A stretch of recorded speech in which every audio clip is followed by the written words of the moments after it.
Hello everyone, welcome back to my channel. ఈరోజు మన వీడియోలో న్యాచురల్గా ఫ్లవర్ బుకేని ఏ విధంగా చేస్తారో స్టెప్ బై స్టెప్గా తెలుసుకుందాము. అందుకోసం ఇక్కడ స్టార్టింగ్ అయితే కనుక కొద్దిగా గ్రాస్ తీసుకుంటూ ఉన్నారు.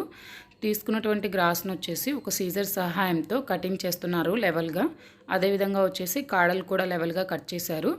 ఇలా కట్ చేసినటువంటి గ్రాస్లో ఒక రెడ్ రోజ్ తీసుకొని ఈ రెడ్ రోజును వచ్చేసి మిడిల్లో ఈ విధంగా కుచ్చుతూ ఉన్నారనమాట. కుచ్చేసి కాడను పట్టుకొని కిందికి లాగారు.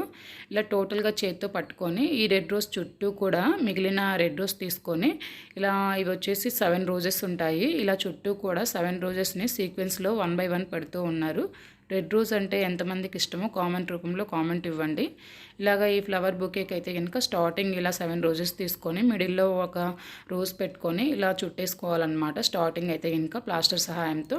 అదేవిధంగా మళ్ళీ కూడా ఇక్కడ కొద్దిగా గ్రాస్ పెట్టుకొని ఆ గ్రాస్ పైన రెడ్ రోజెస్ని సీక్వెన్స్లో పెట్టుకుంటూ ఉండాలి. స్టార్టింగ్ వచ్చేసి 5 రోజెస్ పెడతారు.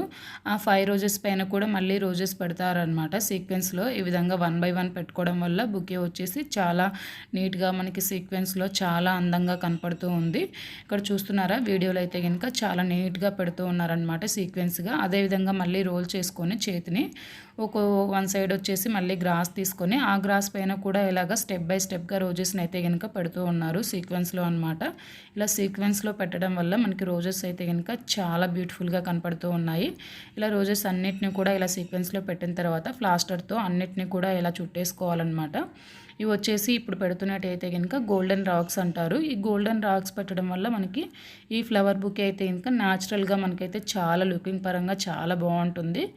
ఇక్కడ మనం అయితే కనుక ఈ గోల్డెన్ రాక్స్ని కూడా ఇలా ఫ్లవర్ బుకే చుట్టూ కూడా పెట్టేసుకున్న తర్వాత మళ్ళీ ప్లాస్టర్ సహాయంతో ఇలా అన్నిటిని కూడా మనం చుట్టేసుకోవాలన్నమాట. టోటల్గా ఇలా చుట్టేసుకున్న తర్వాత మిగతా కాడలు ఉన్నట్టు ఏవైతే మనకి పొడుగ్గా కనిపిస్తున్నాయో వాటిని అన్నిటిని కూడా ఈ విధంగా సీజర్ సహాయంతో అన్నిటినీ కత్తిరించేసుకోవాలి. ఫైనల్గా ఇక్కడ కలర్ రిబ్బన్ తీసుకొని కాడలు కనిపించకుండా ఉండడం కోసము ఈ కలర్ రిబ్బన్ సహాయంతో ఇక్కడ కాడల చుట్టూ కూడా సీక్వెన్స్గా ఈ విధంగా కూడా మనం రౌండ్ చేసుకోవాలన్నమాట. చుట్టేసుకోవాలి. ఇక్కడ ఇలా ఫైనల్గా సీజర్ సాయంతో కత్తిరించేసి ఒక టేప్ సాయంతో వాటిని అయితే కలర్ రిబ్బన్ అయితే కనుక అంటించేసుకోవాలి. మళ్ళీ చిన్న టేప్ ముక్కను తీసుకొని ఇక్కడ ఒక ఫ్లవర్ రిబ్బన్ తీసుకొని దానిపైన అంటించేసి ఇలా సీక్వెన్స్గా ముడులు వేసుకోవాలన్నమాట. గట్టిగా ఉండడం కోసం మనకు ఫ్లవర్స్ ఎక్కడ జారిపోకుండా ఉండడం కోసం పట్టుకున్నప్పుడు ఇలా ముడులు వేసుకోవాలి. చూడ్డానికి ఫ్లవర్ బుకే అయితే కనుక రెడీ అయిపోయింది. ఇక్కడ మనం చూసినట్లయితే ఈ ఫ్లవర్స్ వచ్చేసి ఫ్రెష్గా ఉండడం కోసం వాటిపైన కనుక వాటర్ చల్లుతూ ఉన్నారు. ఇక్కడ మరింత అందంగా ఉండడం కోసం ఫ్లవర్ బుకేకి మధ్యలో అయితే కనుక జిప్సీ పెడుతూ ఉన్నారు. వీటిని అయితే కనుక జిప్సీ అంటారు. ఇవి పెట్టడం వల్ల ఫ్లవర్ బుకే అయితే కనుక మరింత అందంగా ఉంది.